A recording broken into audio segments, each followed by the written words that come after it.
मोहन चाचा, जिनकी कोई संतान नहीं होती ना ही कोई परिवार, गांव से शहर आकर वो अपनी एक चाय की दुकान चलाते हैं और अपना जीवन यापन करते हैं। एक दिन मोहन चाचा रोजाना की तरह अपनी चाय की दुकान खोलते हैं।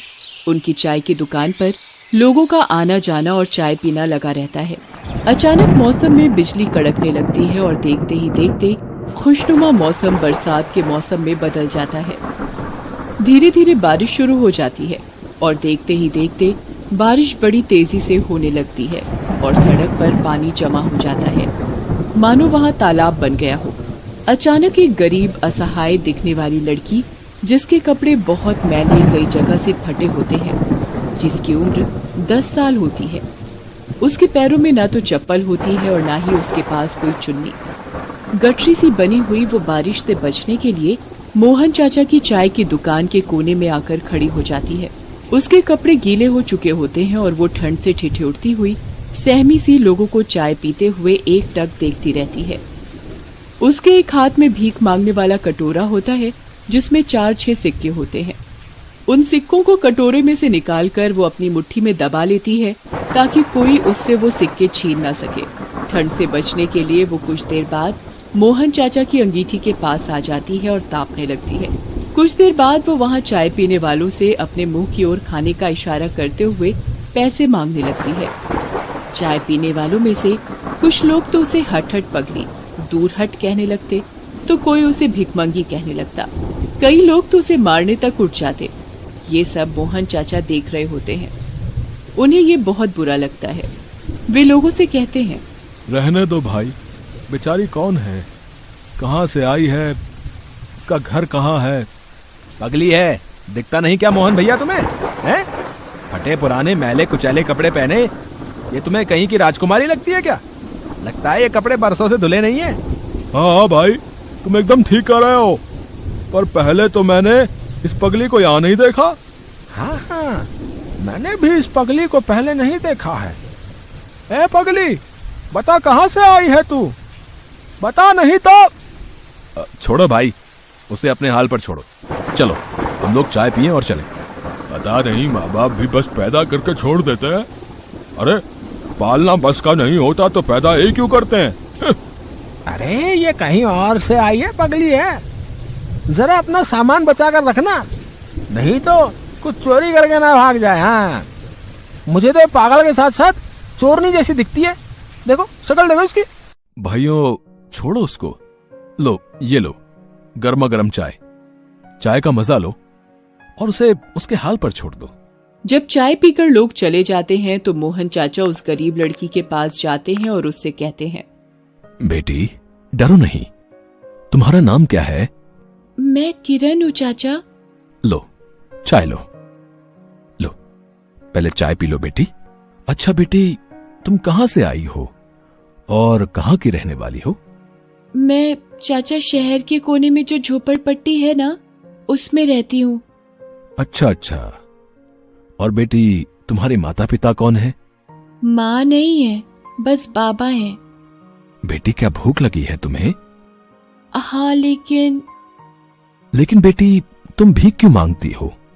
इतना कहने पर वो लड़की वहां से भाग जाती है। उस रात मोहन चाचा को ठीक से नींद नहीं आती और वो उस लड़की के बारे में सोचते हैं।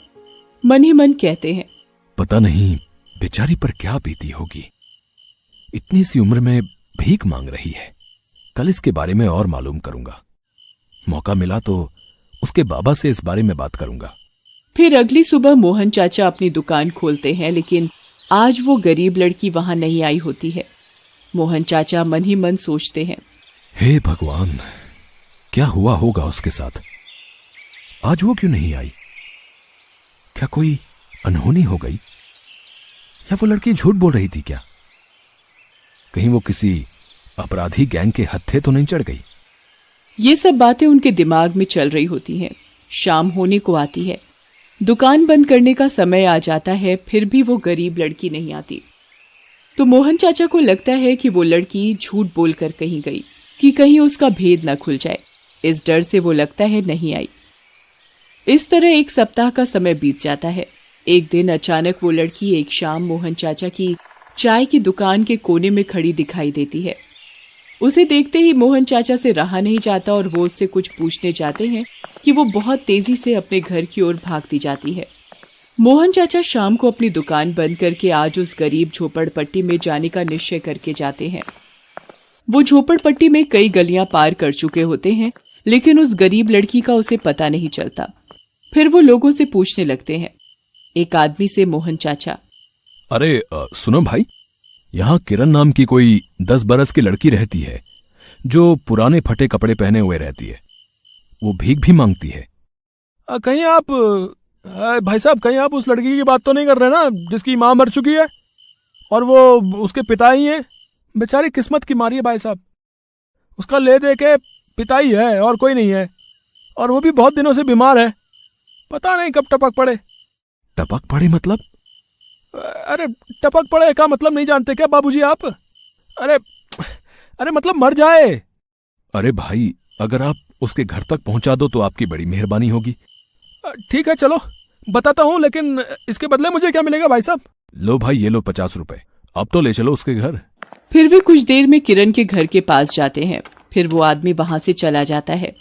एक टूटी फूटी झोपड़ी में जाकर देखते हैं तो उसे सामान के नाम पर एक पानी पीने वाला मटका, 2-4 बर्तन और कुछ पुराने टूटे हुए अद्भुत मिट्टी का सामान, एक टूटी खाट जिस पर एक फटी हुई चद्दर होती है, जिस पर किरण के पिता बीमारी से ग्रस्त पड़े होते हैं। पास ही किरण पिता के पैरों के किनारे अपना सिर रख बैठी होती है। अरे बेटी, कब तक तू अपने पिता का बोझ अपने कंधों पर उठाती फिरेगी? मुझे मौत भी तो नहीं आती। नहीं पापा, ऐसा ना बोलो। बताओ, तुम्हारे बिना इस दुनिया में मेरा कोई और नहीं है। माँ तो पहले ही चल बसी और अब तुम ऐसा कह रहे हो। ऐसा कहते हुए किरण रो पड़ती है। तभी मोहन चाचा किरण के घर के अंदर आ जाते हैं। किरण मोहन चाचा को देखते ही पहचान लेती है और झट से बोल उठती है, मोहन चाचा, आप और यहाँ चाचा? बाबा, बाबा, ओ बाबा, देखो मोहन चाचा आए हैं। उठो नहीं भाई, मैं मोहन हूं। यहां से कुछ दूर एक चाय की दुकान चलाता हूं। कई दिनों से ये बिटिया दिखाई नहीं दी। मैंने सोचा ये किसी मुसीबत में तो नहीं है, इसका पता लगाने चला आया। अच्छा हुआ बाबूजी आप आ गए। अब मैं समझ गया कि बिटिया क्यों 1 सप्ताह तक नहीं आई। आपकी देखभाल में लगी होगी। अब आप चिंता ना करें। वैसे तो मेरा कोई परिवार नहीं है, न ही कोई बेटी। अगर आप बुरा ना माने तो मैं इसे अपनी ही बेटी मानूं और आपको अपना भाई। क्या कह रहे हो बाबूजी? मुझ गरीब के पास तो खाने के लिए 2 वक्त की रोटी भी नहीं। बेटी भीख मांगती है तो मुझ बीमार अपाहिज को खाना मिलता है, और इस घर की हालत तो आप देख ही रहे हैं। लोगों की मिन्नत करके तो कहीं से दवा दारू का इंतजाम हो पाता है। अब मेरा कोई पता नहीं कब तक जिंदा रहूं। आप इस बेटी को अपनी बेटी मानते हैं, इससे भला और क्या होगा। आप चिंता ना करें, अब से आप लोग ही मेरा परिवार हैं। मैं आपका इलाज कराऊंगा और इस बिटिया को पढ़ने के लिए स्कूल भेजूंगा। आप तनिक भी चिंता ना करें, इस बिटिया को खूब पढ़ाऊंगा। फिर मोहन चाचा डॉक्टर को फोन करते हैं और किरण के पिता का इलाज एक अच्छे से अस्पताल में करवाते हैं। साथ ही साथ किरण का दाखिला भी एक स्कूल में करवाते हैं। धीरे धीरे किरण के पिता का स्वास्थ्य भी ठीक हो जाता है और अब किरण के पिता भी मोहन चाचा के काम में हाथ बटाने लगते हैं। फिर वे लोग खुशी खुशी एक साथ रहते हैं। तो आ गए हो तो चैनल को सब्सक्राइब कर लेना। वीडियो अच्छी लगी तो लाइक और शेयर कर देना, और हाँ, बेल आइकन को जरूर दबा देना ताकि आपको नई वीडियो की नोटिफिकेशन मिलती रहे।